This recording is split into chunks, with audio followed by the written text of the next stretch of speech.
तो previous class में हमने आपको बताया था डीएनए के 3 कॉन्स्टिट्यूएंट्स होते हैं, जिसमें सबसे पहले हमारे पास आता है पेंटोज शुगर 5 कार्बन वाली, जो 2 तरीके की है, राइबोज और डीऑक्सीराइबोज। दूसरी चीज होती है हमारे पास नाइट्रोजनस बेस, जिसको हम 2 कैटेगरी के अंदर कैटेगराइज करते हैं, प्यूरिन है और पायरिमिडीन है। जो हमारे पास प्यूरिन होते हैं वो हमारे पास, और पायरिमिडीन जो होते हैं वो मोनोसाइक्लिक और डाइसाइक्लिक कंपाउंड्स होते हैं। और मैंने आपको ये भी बताया था कि वो कहाँ पर और किस तरीके से अटैच है।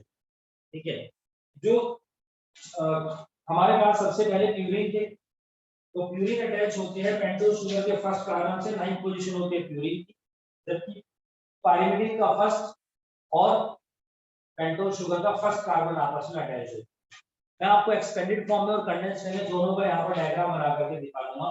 तो बेसिक क्वेश्चन पूछा जाता है कि where purine and pyrimidine and nitrogenous base, question है तो कहां पर प्यूरिन अटैच है या फिर कहां पर पायरिमिडीन अटैच है या फिर कहां पर नाइट्रोजनस बेस अटैच होता है शुगर में, तो हम हमेशा पोजीशन लिखेंगे फर्स्ट कार्बन होता है पेंटोज शुगर के ऊपर प्यूरिन या पायरिमिडीन, यानी कि आपके नाइट्रोजन बेस अटैच होते हैं। तीसरा कंपोनेंट जो हमारे पास यहाँ पर इसके अंदर प्रेजेंट है बच्चों, वो है फॉस्फेट ग्रुप या फिर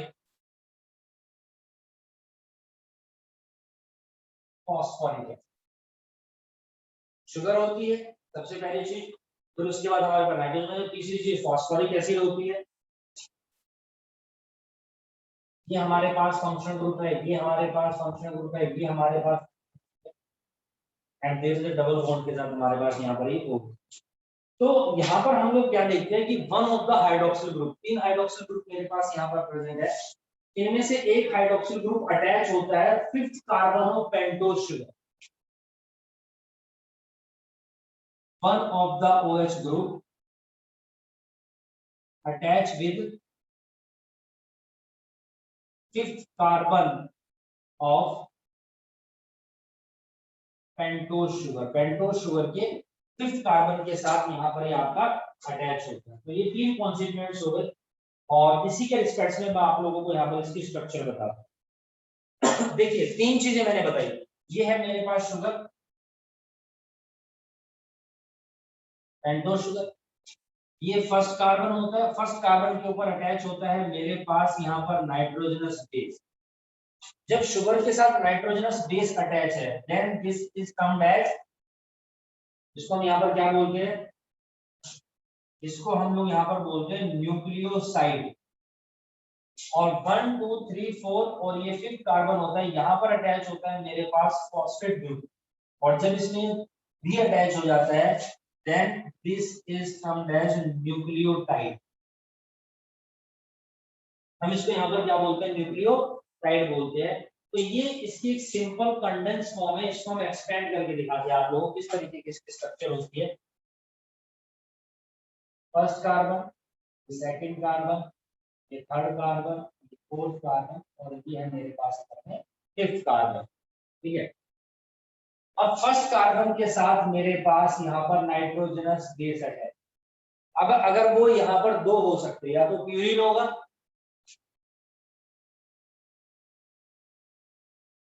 या फिर वो यहाँ पर पायरिमिडीन होगा। अगर पायरिमिडीन है तो पायरिमिडीन कौन सी पोजीशन के साथ पेंटोज शुगर के फर्स्ट कार्बन से अटैच होगा, पायरिमिडीन की जो है फर्स्ट पोजीशन, और प्यूरिन की हम लोग यहाँ पर देखते हैं 9th पोजीशन जो होती है वो पेंटोज शुगर के फर्स्ट कार्बन के साथ यहाँ पर अटैच होता है हमारे पास।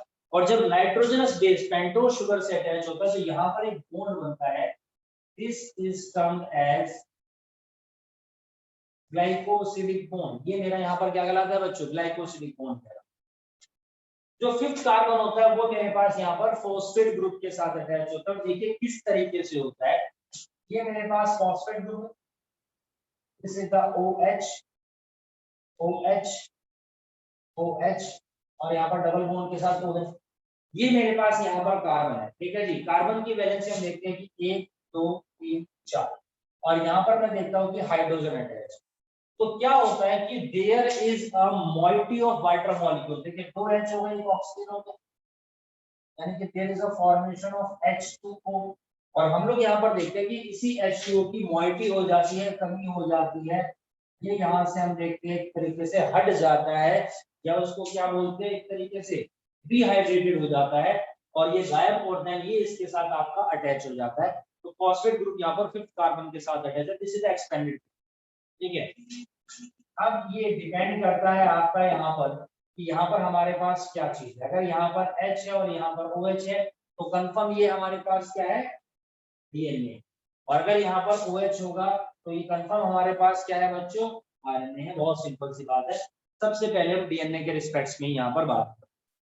चलिए, तो ये तो हो गया ग्लाइकोसिडिक बॉन्ड। अब यहाँ पर जो अटैचमेंट होता है मेरे पास, this is called the phosphoester bond. इसको हम बोलते हैं फॉस्फोएस्टर बॉन्ड बोलते हैं। क्लास 11 में चैप्टर नंबर 9 बायोमोलिक्यूल में आपने पढ़ा होगा। क्लास 12 केमिस्ट्री के अंदर भी आपने बायोमोलिक्यूल में पढ़ा होगा, आपको चैप्टर हो गया होगा। ठीक, ये हमारे पास phosphoester bond.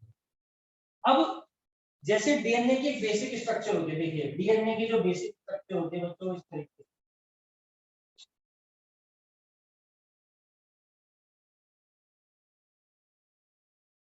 This is the basic structure of DNA. कई बार क्या होता है, कुछ सस्ते टीचर जो होते हैं वो डीएनए ऐसा बना देते हैं,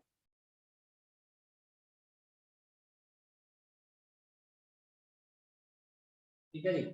ये डीएनए नहीं होता है, ये तो वो चुटिया बनाते हैं, चुटिया जो बनाते हैं चोटी, उसकी बात। ठीक है भाई, समझ रहे हो ना आप लोग? हाँ, बिल्कुल ऐसा नहीं होता बेटा, ऐसा होता है। ठीक है जी, ये राइट स्ट्रक्चर है। अब इसके ऊपर हम लोग क्या देखते हैं, यहाँ पर ये देखिए, ये इस सेक्शन को मैंने जूम करा है यहाँ पर। ये सिंगल मेरे पास क्या है, पूरा का पूरा न्यूक्लियोटाइड। और इधर भी मेरे पास इस वाले स्टैंड पर भी क्या है, एक और न्यूक्लियोटाइड। तो ये हो गया मेरे पास डाई न्यूक्लियोटाइड, ठीक।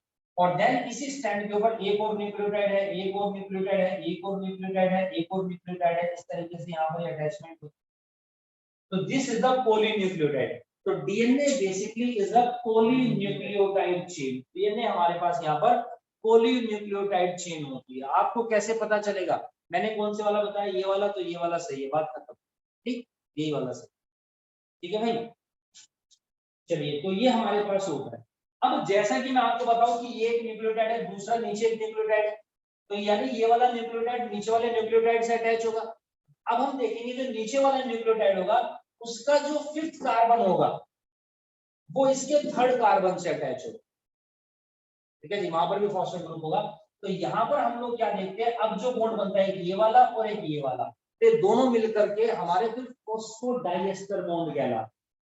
ये कि हमारा शुगर दोनों तरफ से अटैच है, then it become the phosphodiester bond. मैं इसको आपकी एक्सटेंडेड फॉर्म बना करके बताऊं, ठीक है जी। तो बेसिकली जो हम बॉन्ड कहते हैं, जनरली पढ़ेंगे, क्वेश्चंस भी आएगा, वो फॉस्फोडाइएस्टर बॉन्ड ही बोल देते हैं क्योंकि दोनों तरफ से अटैच है, ठीक है जी। तो ये तो हो गया न्यूक्लियोटाइड। और उसके बाद न्यूक्लियोसाइड भी मैंने आपको बताया, जिसके अंदर से कितना अटैच है वो मेरा न्यूक्लियोसाइड कहलाता है। अब इसी बेसिस पे इनका क्या होता है, नोमेनक्लेचर होता है। इसी बेसिस पे हम लोग यहाँ पर देखते हैं इनका नोमेनक्लेचर किया जाता है बच्चों, ठीक है। जनरली आप समझने की कोशिश करना एक बार।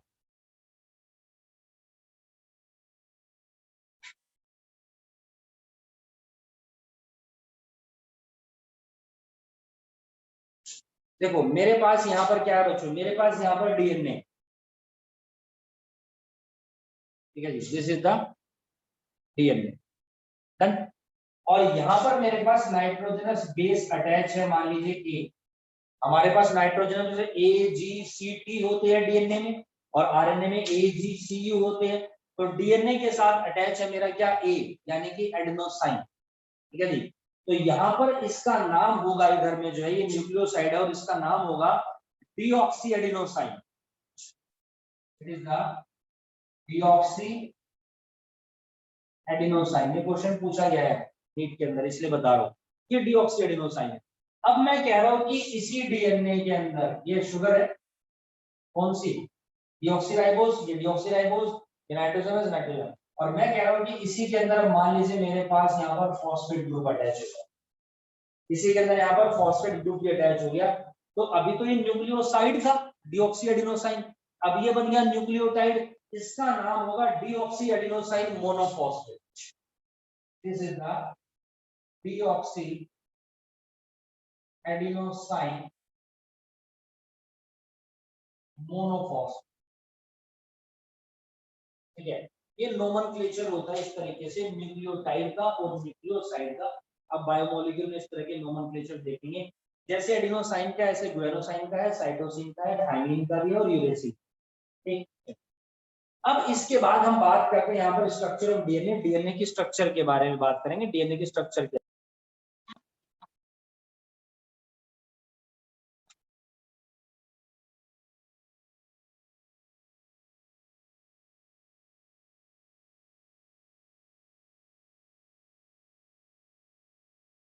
हम लोग यहाँ पर बात करते हैं डीएनए के स्ट्रक्चर के बारे में। और जब डीएनए के स्ट्रक्चर के बारे में बात करते हैं तो देखो इसका बहुत ही पॉपुलर मॉडल है, this is the term as Watson and Crick model of DNA.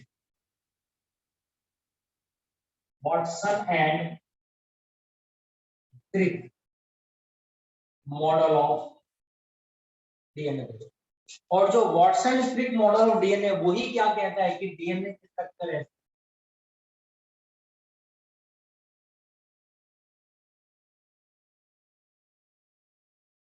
ठीक है जी, कोई ऐसा बोलता है कि डीएनए की स्ट्रक्चर ऐसी है, यानी कि it is a double helical structure.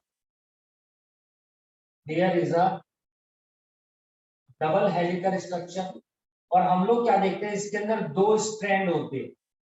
चलिए, दो स्ट्रैंड दिख रहे हैं आप लोगों को, इसको ऐसे करते हैं सिंपल।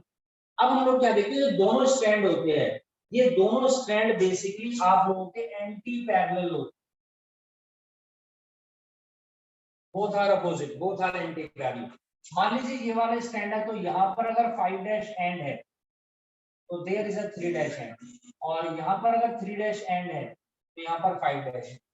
अब ये 3 डैश और 5 डैश क्या होता है समझिए, भाई मेरे पास डीएनए का पूरा स्ट्रैंड है, तो ये 5 डैश, मान लीजिए मैंने ये डीएनए पूरा स्ट्रैंड है, ये देखिए, चलिए, और मैंने यहाँ से कट मार दिया और यहाँ से कट मार दिया, तो मैं यहाँ पर क्या देख रहा हूँ जी, इसके अंदर कि ये वाला जो डीएनए है, इसके यहाँ पर सबसे ऊपर जो पेंटोज शुगर होगी, उसका जो 5वां कार्बन हो गया वो खाली है जब कट मार दिया तो, और नीचे से तीसरा खाली होगा क्योंकि तीसरा ही नीचे से अटैच होता है। और जो दूसरा स्टैंड है, ऊपर से हम लोग यहाँ पर क्या देखते हैं, इसका 3 डैश एंड और नीचे से 5 डैश एंड खाली है। ये मतलब है इस बात, तो बात समझ में आई जो भी जोन स्ट्रक्चर मैंने बनाई। अभी एक्सटेंडेड फॉर्म में डायग्राम बना देंगे तो आपको और ज्यादा क्लियर हो जाएगा। तो two strands of DNA both are anti parallel. और इसके अंदर ये बात याद रखना कि प्यूरिन हमेशा पायरिमिडीन के साथ अटैच होते हैं। Purine always connected with the pyrimidine, ठीक है। ए हमेशा टी के साथ अटैच होता है और सी हमेशा जी के साथ अटैच होता है। ए टी के साथ डबल बॉन्ड से और सी जी के साथ ट्रिपल बॉन्ड से। किस तरीके से अटैचमेंट होता है आपको वही बताऊंगा। ये जो बॉन्ड हमारे पास यहाँ पर प्रेजेंट है ए टी के साथ और सी जी के साथ, these are the hydrogen bond. ये हमारे पास हाइड्रोजन बॉन्ड है, यानी डीएनए के अंदर हमने अभी तक 3 तरीके के बॉन्ड पढ़ लिए हैं, जिसमें ग्लाइकोसिडिक बॉन्ड होता है, फॉस्फोडाइस्टर बॉन्ड होता है, और तीसरा मेरे पास यहाँ पर बच्चों हाइड्रोजन बॉन्ड होता है, ठीक है। अब इसी स्ट्रक्चर को मैं थोड़ा सा जूम करके आप लोगों को दिखाता हूँ एक्सपेंडेड फॉर्म में।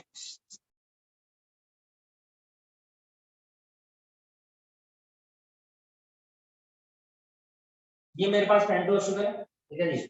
यहाँ पर ये 5th कार्बन है जो मेरे पास यहाँ पर फॉस्फेट ग्रुप सेट है।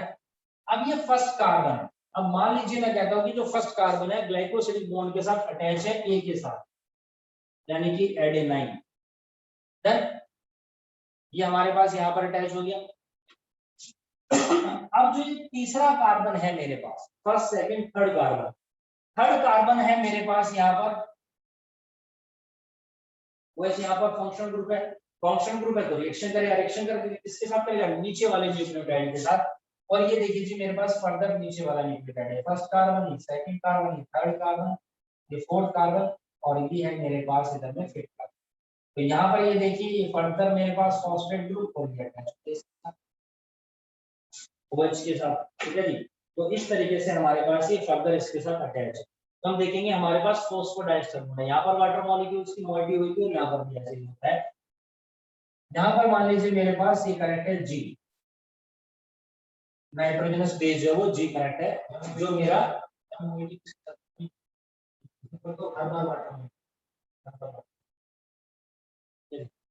अब यहाँ पर हम लोग क्या देखते हैं कि ये एक न्यूक्लियोटाइड, ये दूसरा न्यूक्लियोटाइड।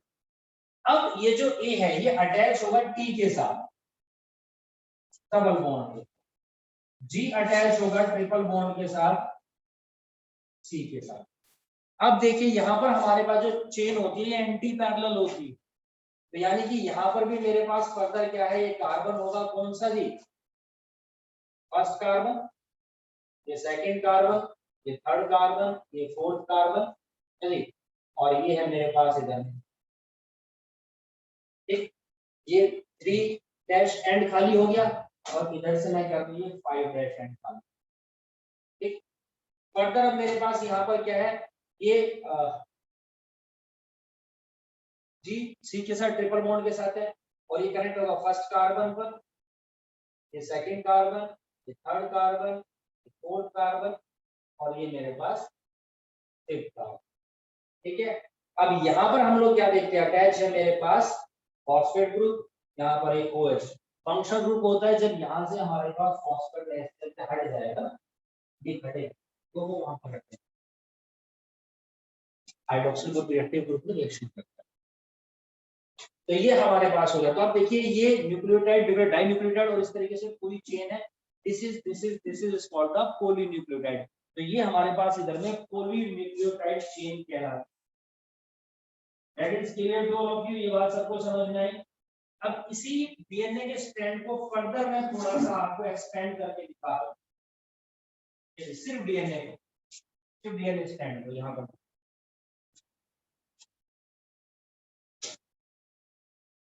ये डीएनए का स्ट्रैंड है,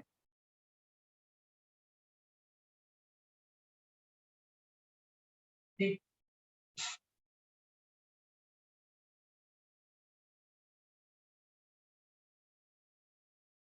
आप लोगों ने जैसे वेव्स पढ़ी होगी फिजिक्स के अंदर, वेव्स का चैप्टर फिजिक्स में पढ़ी होगी, चलो छोटी क्लास में वेव्स पढ़ा होगा। तो वेव्स बनती है ऐसे, ऐसे और फिर ये, लेकिन ये एक सर्कल या एक टर्न कब कहलाता है, जब वो यहाँ से यहाँ पहुंचता है, ये तो पता है, इसके ऊपर ओवरलैप हो गया तो सोचो यहाँ के आपने इसी को यहाँ पर कर दिया ऐसे, तो ये यहाँ से लेकर के जब यहाँ पर आता है तो मेरा ये एक टर्न कहलाता है, this is the one turn. यहाँ से स्टार्ट हुआ दोबारा इस पोजीशन पर वो यहाँ पहुंचेगा, तो ये मेरा एक टर्न हो गया दोस्तों, सेम पोजीशन पर यहाँ पहुंच रहा है ना, तो यहाँ पे तो ये मेरा एक टर्न हुआ। तो हम लोग क्या देखते हैं कि इसी एक टर्न के अंदर यहाँ पर 1 2 3 4 5, ये 5 न्यूक्लियोटाइड होते हैं ऊपर, 1 2 3 4 5, यानी कि टोटल 10 न्यूक्लियोटाइड यहाँ पर एक टर्न के अंदर प्रेजेंट होते। There are 10 turns, oh sorry 10 nucleotides in the one turn, ठीक। अब यहाँ पर आप देखेंगे कि ये और ये जो टर्न की जो इसने स्पेस ऑक्यूपाई की, तो ये जो गैप यहाँ पर हमारे पास है, दिस इज द 20 एंगस्ट्रॉम, ये जो गैप है यहाँ पर ये 20 एंगस्ट्रॉम का है। किसी बुक्स में नैनोमीटर में मेजर कर रखा है, किसी बुक में एंगस्ट्रॉम में, कोई दिक्कत नहीं है, हम एनसीईआरटी को फॉलो करते हुए चलते हैं। अगर आप कोई क्वेश्चन नहीं पढ़ते उसमें कुछ नैनोमीटर मिल जाए कोई इशू, ठीक है। तो मेरे पास यहाँ पर ये क्या है बच्चों, ये 20 एंगस्ट्रॉम में आ गए। अब यहाँ पर जो हम देखते हैं एक टर्न के अंदर टोटल 10 बेस पेयर होते हैं, तो यहाँ पर ये 34 एंगस्ट्रॉम होते हैं।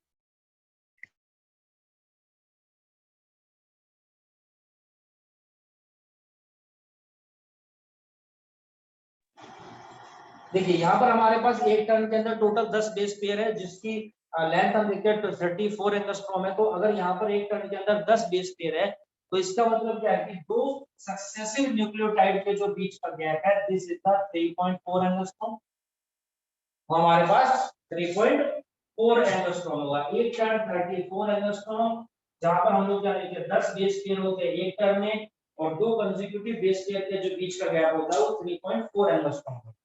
अब देखिए यहाँ पर इन दोनों टर्न के बीच में गैप है, this is termed as shallow groove, this is termed as shallow groove, या फिर इसी को हम बोलते हैं माइनर ग्रूव, ठीक है। और ये हमारे पास कहलाता है डीप ग्रूव या मेजर ग्रूव, ठीक है जी। ये हमारे पास इधर में डीप ग्रूव कहलाता है। ठीक। सबसे मेजर चीज अगर हम इसके बारे में यहाँ पर बात करते हैं, देखो ये पूरा का पूरा पॉलीन्यूक्लियोटाइड का स्ट्रैंड, ठीक है। अब इसमें हम देखते हैं कि जो हेलिकल स्ट्रक्चर है, ये जो पूरी हेलिकल स्ट्रक्चर, इस हेलिकल स्ट्रक्चर इज क्लॉकवाइज। बात नंबर 1 याद रखना, ये इस तरीके से घूमती है जी, ठीक है जी, क्लॉकवाइज, और ये हमेशा राइट हैंडेड फैशन होती है, ठीक है जी, राइट हैंडेड फैशन के अंदर ये मूव करती है, ठीक है। अगर मैं ये बोल रहा हूँ कि ये राइट हैंडेड फैशन में मूव कर रहा है, मैं ये बात बोल रहा हूँ कि क्लॉकवाइज में मूव कर रहा है, तो डीएनए तो हर ऑर्गेनिजम्स के अलग अलग होते हैं, प्लांट्स में भी होते हैं, एनिमल्स में भी होते हैं, ह्यूमंस में भी होते हैं। लेकिन अगर मैं ये बात बोल रहा हूँ तो आइडेंटिफाई कर लेना, समझ जाना कि ये ह्यूमन डीएनए की बात चल रही है, is about the human DNA. और कहीं पर ऐसा लिखा ही ना हो कि ह्यूमन है, और लिखा हो कि ये कौन सा डीएनए और उसमें ह्यूमन ऑप्शन में ही ना हो, तो ये डीएनए के टाइप होती है। ये वाला डीएनए हमारे पास कौन सा है दोस्तों, this is the B DNA.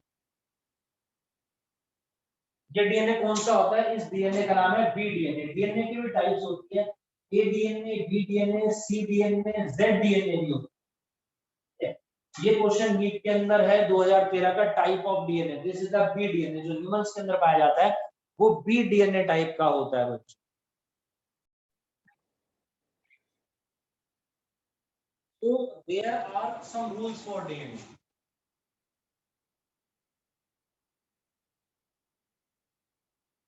हम यहाँ पर डीएनए के कुछ रूल्स के बारे में बात करते हैं। डीएनए के देखो हमारे पास यहाँ पर क्या दो रूल्स होते हैं।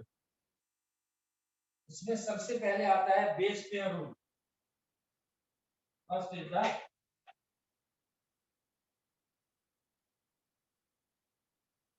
Base pair. तो बेस मतलब नाइट्रोजनस बेस का पेयर कैसे बनता है, वो मेरा बेस पेयर रूल कहलाता है। ए हमेशा टी के साथ अटैच होगा और सी हमेशा जी के साथ अटैच होगा, यही बेस पेयर रूल, ठीक है। मान लीजिए कोई भी मेरे पास स्ट्रैंड है, ए ए टी सी सी जी।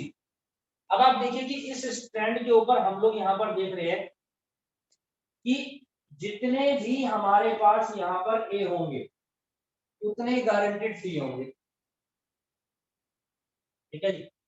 देखो यहाँ पर क्या आएगा, ई ई ए जी जी सी, ए कितने, तीन, टी टी टी कितने, तीन, सी सी सी कितने, तीन, टी टी टी कितने, तीन, सारे तीन तीन। तो जितने ए होंगे उतने टी होंगे, जितने सी होंगे उतने जी होंगे डीएनए स्ट्रैंड के ऊपर। Both strands are complementary to each other. Second rule कहलाता है यहाँ पर चार्गेफ रूल। चार्गेफ रूल क्या कहता है, अच्छा एक चीज सॉरी, बेस पेयर रूल ये कहता है कि ए हमेशा डी के साथ अटैच होगा, जी हमेशा सी के साथ। This is called the base pair rule. Chargaff rule कहता है कि ए टी और सी जी हमेशा बराबर होते हैं, ये हमेशा बराबर होते हैं। तो जितने यहाँ पर ए होंगे उतने टी होंगे, जितने सी होंगे उतने ही जी। मान लीजिए मैं आपसे क्वेश्चन पूछता हूँ कि मान लीजिए कोई भी डीएनए स्ट्रैंड है और उसके अंदर ए है, एडेनाइन मेरे पास 20% है, फाइंड आउट सी। तो सी कितने होंगे बताइए।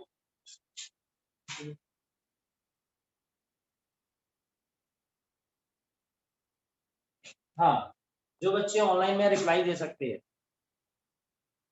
Both strands are complementary to each other. अगर मेरे पास एडेनाइन 20% है तो साइटोसिन कितने परसेंट होंगे।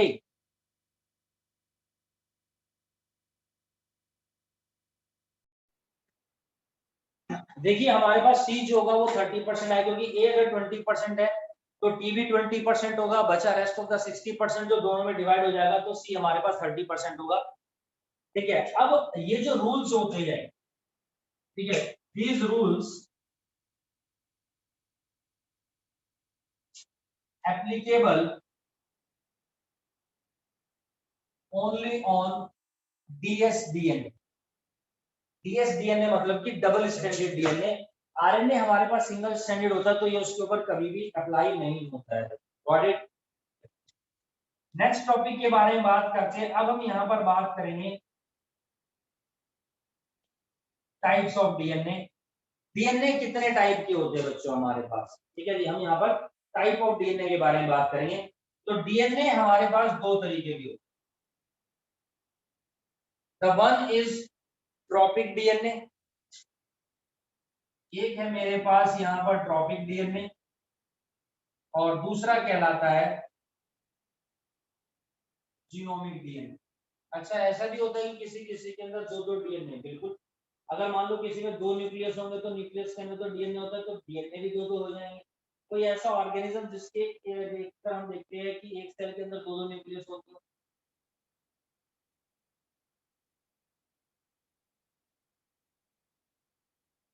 जब 12th की स्टार्टिंग करी थी तब मैंने आपको बताया था यहाँ पर कि देयर इज अ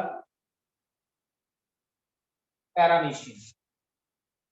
पैरामीशियन के अंदर ये देखते हैं, दिस इज द गुलेट, ये गुलेट हो गया इसका माउथ, और यहीं पर हमारे पास देखते हैं दो न्यूक्लियस होते हैं। देयर इज अ मैक्रोन्यूक्लियस, और छोटे वाला है मेरे पास यहाँ पर माइक्रो। तो जो माइक्रो न्यूक्लियस होता है उसके अंदर प्रेजेंट होता है जीनोमिक डीएनए, ठीक है, जो रिप्रोडक्शन में पार्टिसिपेट करता है, ठीक है। इसी को हम लोग जेनेटिक डीएनए भी बोल देते हैं, ठीक है। तो इसके अंदर जेनेटिक डीएनए जो रिप्रोडक्शन के लिए पार्टिसिपेट करता है, रिस्पॉन्सिबल होता है, और दूसरा मैक्रो न्यूक्लियस के अंदर ट्रॉपिक डीएनए होता है, do all the metabolic activities except reproduction. तो हमारे पास बाई न्यूक्लियेट स्टेज होती है पैरामीशियन के। तो ट्रॉपिक डीएनए जो होता है, नॉर्मली हम लोग क्या देखते हैं कि जो माइक्रो ऑर्गेनिजम्स होते हैं उनके अंदर तो प्रेजेंट होते हैं दो दो, लेकिन जो हायर ऑर्गेनिजम्स होते हैं उनके अंदर हम देखते हैं genomic DNA, genetic DNA present होता है, सिंगल डीएनए होता है जो रिप्रोडक्शन के लिए रिस्पॉन्सिबल है एक एक न्यूक्लियस के अंदर, ठीक है। चलिए, तो एक तो हम डीएनए की टाइप देखते हैं on the basis of the function के हिसाब से, ट्रॉपिक डीएनए और जीनोमिक डीएनए। दूसरा हम देखते हैं on the basis of number of base pair. Second point क्या होता है इनको क्लासिफिकेशन का, on the basis of number of base pair पर टर्न, और किस तरीके की उनके अंदर यहाँ पर हम देखते हैं कॉइलिंग होती है। तो हमारे पास यहाँ पर देखते हैं ये हो गया है डीएनए, ये है नंबर ऑफ बेस पेयर और कॉइलिंग, डीएनए ए, डीएनए बी, डीएनए सी, ठीक है जी। ए डीएनए, बी डीएनए, सी डीएनए, डी डीएनए और जेड डीएनए, ठीक है। ए डीएनए के अंदर हम देखते हैं नंबर ऑफ बेस पेयर होते हैं 11, कॉइलिंग होती है right handed calcium. B DNA के अंदर 10 पेयर, कॉइलिंग होती है राइट हैंडेड। सी डीएनए के अंदर हम लोग क्या देखते हैं बिटवीन 9 to 10, 9 से 10 के बीच में वैरी करते हैं, राइट हैंडेड होते हैं। डी डीएनए के अंदर 8 base pair, right handed calcium. और जो जेड डीएनए होता है हमारे पास उसके अंदर होते हैं 12, and this is the left handed calcium. तो हम लोग क्या देखते हैं, जो इंपॉर्टेंट क्वेश्चन बनता है यहाँ पर इसके ऊपर, एक तो वो जेड डीएनए से बनता है क्योंकि इसके अंदर नंबर ऑफ बेस पेयर 12 होता है जो लेफ्ट हैंडेड है। बाकी भी डीएनए के ऊपर बनता है, ठीक है, क्योंकि इसके अंदर राइट हैंडेड फैशन होता है, और एक टर्म के अंदर टोटल 10 बेस पेयर होते हैं।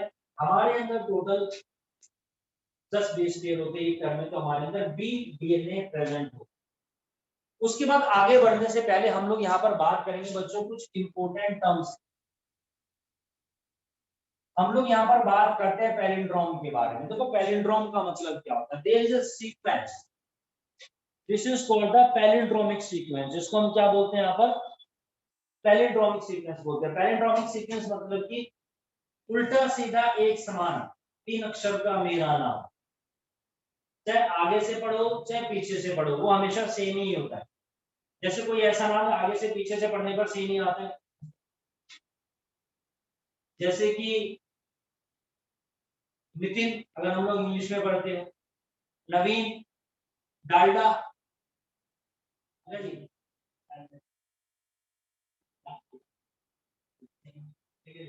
मलयालम अगर इंग्लिश में स्पेलिंग देखते हैं मलयालम की तो यही होती है जी। तो हम लोग यहाँ पर क्या देखते हैं, इस तरह की पहेलियां पूछी जाती है।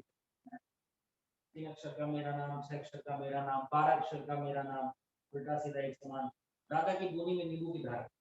ठीक है जी, तो 12 अक्षर का। तो ये क्या है, पैलिंड्रोमिक सीक्वेंस है। कहने का मतलब क्या है कि हम चाहे कोई भी डीएनए सीक्वेंस है, ये तो मैंने चलो छोटा सा स्टैंड बनाया, एक स्टैंड बनाते हैं, उसके हम देखेंगे चाहे आगे से पढ़ेंगे चाहे पीछे से पढ़ेंगे, हमेशा वो सेम ही होता है। ठीक है जी, this is for the palindromic sequence. उसके बाद थोड़ी सी टेस्टिंग लेते हैं आप लोगों की। चलिए मैं आपसे पूछता हूँ डीनेचुरेशन, कुछ तो टर्म्स पढ़ेंगे आगे बढ़ने के लिए, हमारे को कुछ तो टर्म्स समझनी पड़ेगी। ये डीनेचुरेशन क्या होता है, व्हाट इज डीनेचुरेशन?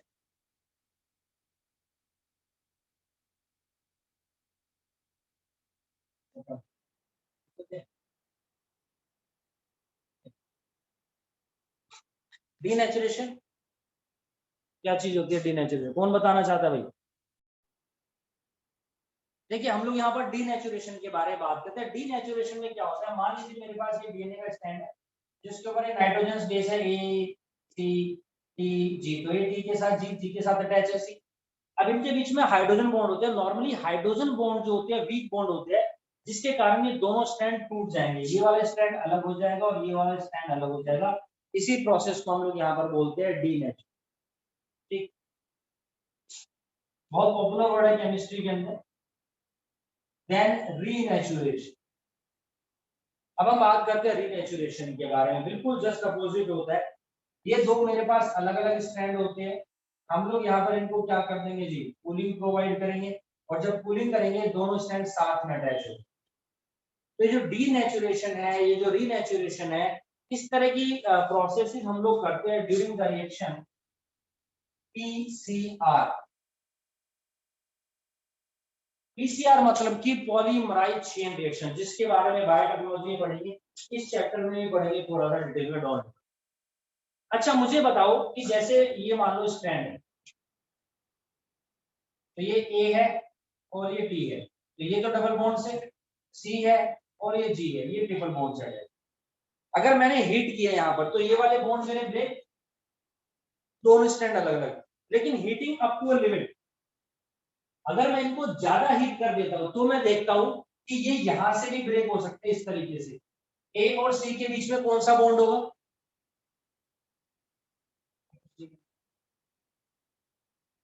ए और सी के बीच में तो बॉन्ड होता है। देखो ये ए और टी के बीच में ही है, मतलब अगल बगल में इस तरीके से भी हमारे पास बॉन्ड होते हैं। ये हमारे पास फोस्फोडाइएस्टर बॉन्ड होते हैं, क्योंकि ऊपर वाला नीचे वाले से अटैच है यहाँ पर। तो ये कनेक्ट किससे है, पूरा एक ही कहानी इसके साथ, फोस्फोडाइएस्टर बॉन्ड से। तो कई बार ये भी ब्रेक हो जाएंगे, तो डीएनए इस तरीके से भी ब्रेक हो जाता है।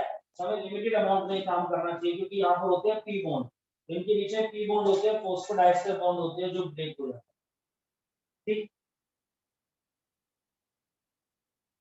एक छोटी सी टर्म आपको और बताऊंगा, देन उसके बाद क्लास ओवर करनी है।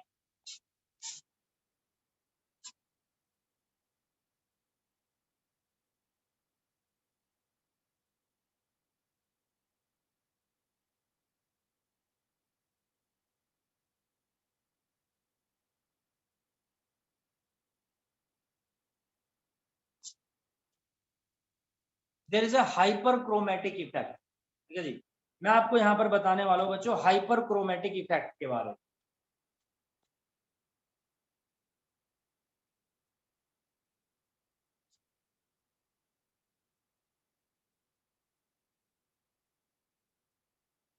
देखिए, जब हाइपर क्रोमैटिक इफेक्ट के बारे में बात करते हैं तो बेसिकली क्या चीज होती है, नॉर्मली मेरे पास जो प्यूरिन है, मेरे पास जो पायरिमिडीन हो, इनके अंदर कैपेबिलिटी होती है, दे एब्जॉर्ब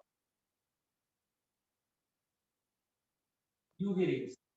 ये यूवी रेज को क्या करते हैं, बेसिकली एब्जॉर्ब करते हैं। और अगर मान लो कोई भी डबल स्ट्रैंडेड डीएनए है और वो यूवी रेज के एक्सपोजर में आ जाता है, तो amount of radiation is absorb is less. तो जो अमाउंट ऑफ रेडिएशन का जो हम देखते हैं जो एब्जॉर्ब होता है वो कम होता है, because of nitrogenous bases are paired not free.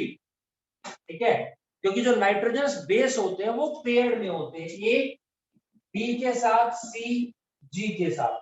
ये पेयर में होते हैं तो जो इसका इफेक्ट होता है थोड़ा सा लो होता है। ये प्यूरिन और पाइरिमिडिन एब्जॉर्ब करते हैं और इनके ऊपर ज्यादा इफेक्ट कब डालेगा, जब ये इंडिविजुअल होंगे। लेकिन प्यूरिन पाइरिमिडिन कभी इंडिविजुअल नहीं होते, प्यूरिन पाइरिमिडिन के साथ अटैच होते। तो कितना एब्जॉर्ब कर सकते हैं, ठीक है जी, उसको मेजर करने के लिए हमारे पास एक डिवाइस होता है जिसको हम बोलते हैं स्पेक्ट्रोफोटोमीटर।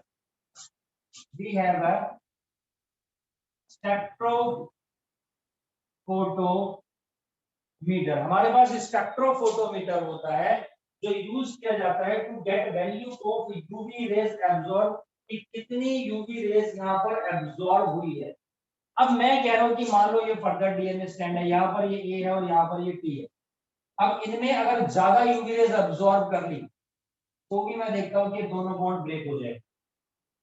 ठीक है, एब्जॉर्ब करते हैं इंडिविजुअल पे ज्यादा इफेक्ट पड़ता है, लेकिन इसका मतलब ये नहीं है पेयर में इफेक्ट नहीं पड़ता। मैंने बोला पेयर में भी करेंगे लेकिन लेस करेंगे। तो कितने से इफेक्ट नहीं पड़ेगा उसको मेजर करने के लिए हमारे पास यहाँ पर स्पेक्ट्रोफोटोमीटर होता है बच्चों।